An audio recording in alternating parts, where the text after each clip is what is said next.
Hello from me, Ornella Fado, and welcome to the beautiful island here in New York City. Today I'm going to meet a young Italian entrepreneur, Alessandro Fagorzi. See you there, ciao!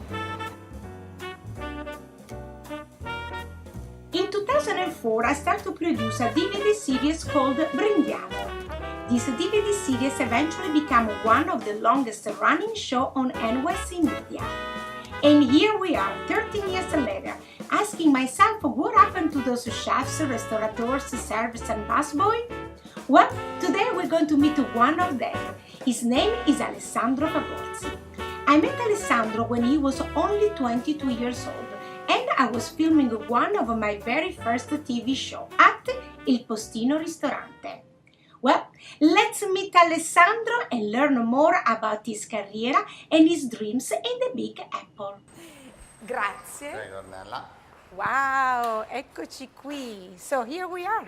So we have the cellar and also we have two large private rooms which I'd like to show you. Sure, let's go. We are at Del Posto, another successful restaurant of the Batali and Bastianici team. The restaurant is located in the trendy meat packing district, just below the High Line. Del Posto restaurant offers multi-level rooms with Italian marble floors, mahogany furniture, and beautiful Richard Ginori's lamp. Another significant area of the restaurant is the Piemonte rooms, where you can find a very extensive collection of wines from the region of Piedmont. Vintages that starts from 1939, and a lot of restaurants don't have this kind of I'm sure. And they're really well kept. Joe Bastianic buys the wine and then he puts it in this warehouse in New Jersey. So we have 6 to 12 barrels of certain labels. At Del Posto, you want to keep the proportion fair. So, big restaurant, big bottles. The Nebuchadnezzar are perfect for a party of 20, and so much fun to open, Alessandro said. Cucina, la grandiosa cucina di Del Posto. That's great. We have the antipassaggi line where we do all the amuse-bouche. Well, we call this the sauté section. They do all the prep for the night. Yeah, this is a special oven that goes 800 degrees. Makes the meat charred on the outside and raw inside. We have some CVAPs where it does this kind of a slow steamed culture. Okay, so this one was our tour in the kitchen, but we have more tour to do. Yes. So, are we ready? Yes. Thank you very much, and I'll see you. Absolutely. You know where I'm going to take you now? Yes.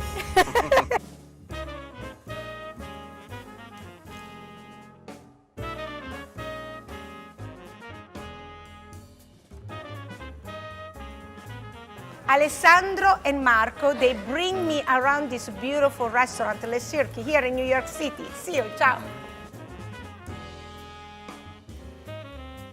To learn more about Alessandro's career, we came to Le CIRQUE.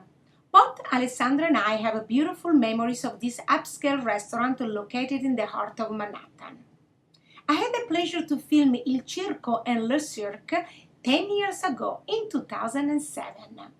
I had so much fun cooking traditional recipe with La Signora Gideana, and Mr. Maccioni opened his heart to me and told me about the success of his landmark restaurant, but also the challenges, the struggles, and the hard work. So today, it's a little history here because I filmed, as I said, Alessandro when he was even younger than my daughter, can you believe it? So he was only 22.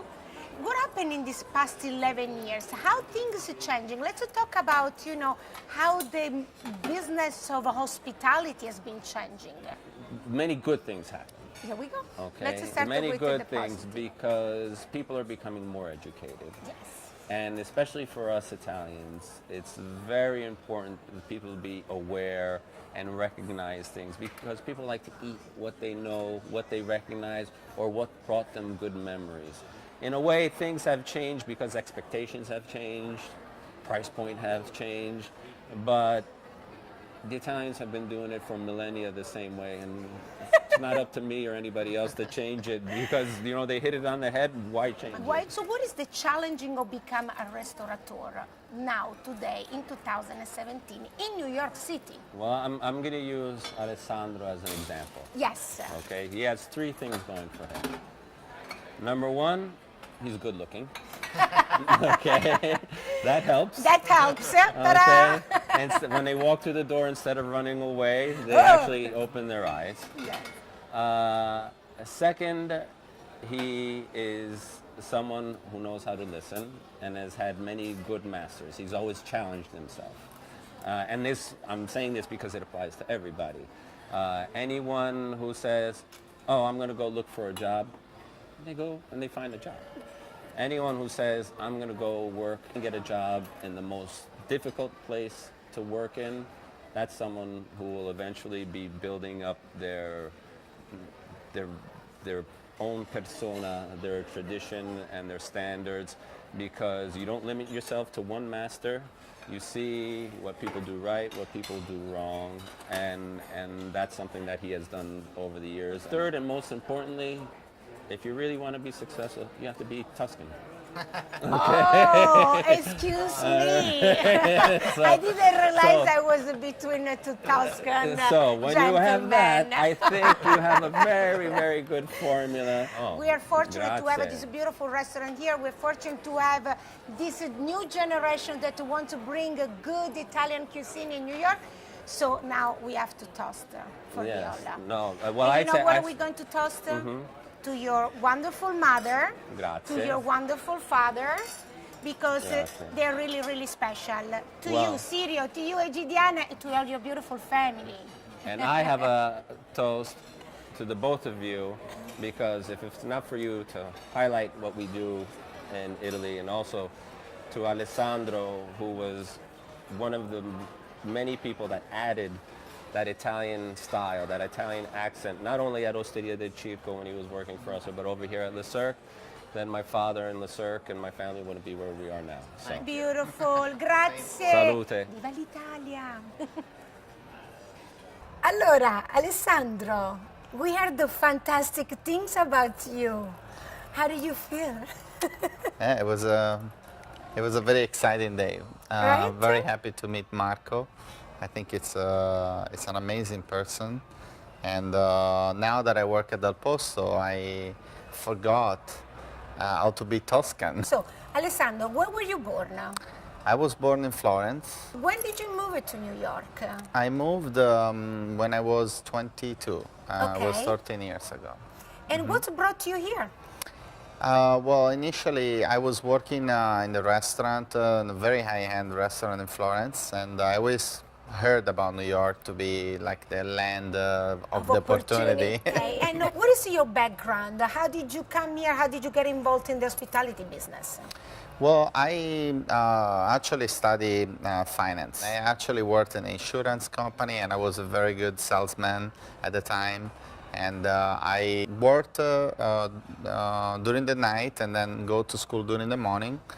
And I always worked in the restaurant. I tried to do a little bit of everything when I was extremely young. I did a lot of little jobs, but the restaurant, there was something about it. I could see myself doing this job. And when I came to New York, I found the job right away at Postino. I knew how to do a lot of things. And I took charge of the wine. I was doing the buying of the wines. Yes. So after Postino, where did you go? Well, I was very ambitious, and I wanted to work in the best restaurant in the city. So right next, I felt like I heard about Marco Maccioni being so famous, and it was a Toscan man. So I applied for a job here at Le Cirque, and it was great. So I went there to work at CIRQUE, which I had a lot of fun. No, I felt like home. They really treated me like I was One of the child. one of the family, I'll be honest. But I was very ambitious, as I said. I wanted to work in the top restaurant in the city, and I really wanted to do that. And I went to work at Le Bernardin, because at the Yes. time was, for me, going to work, it was 3-star Michelin, 4-star New York Times, They had all the possible. You must be there. They had all the possible award that I can never, even imagine. My wishes was to open my own place, my own restaurant one day. Okay. So little by little, I'm preparing everything. You practically learned, really, he started from scratch. Yes. Because you started from, Al Postino, where you're doing a little bit of everything.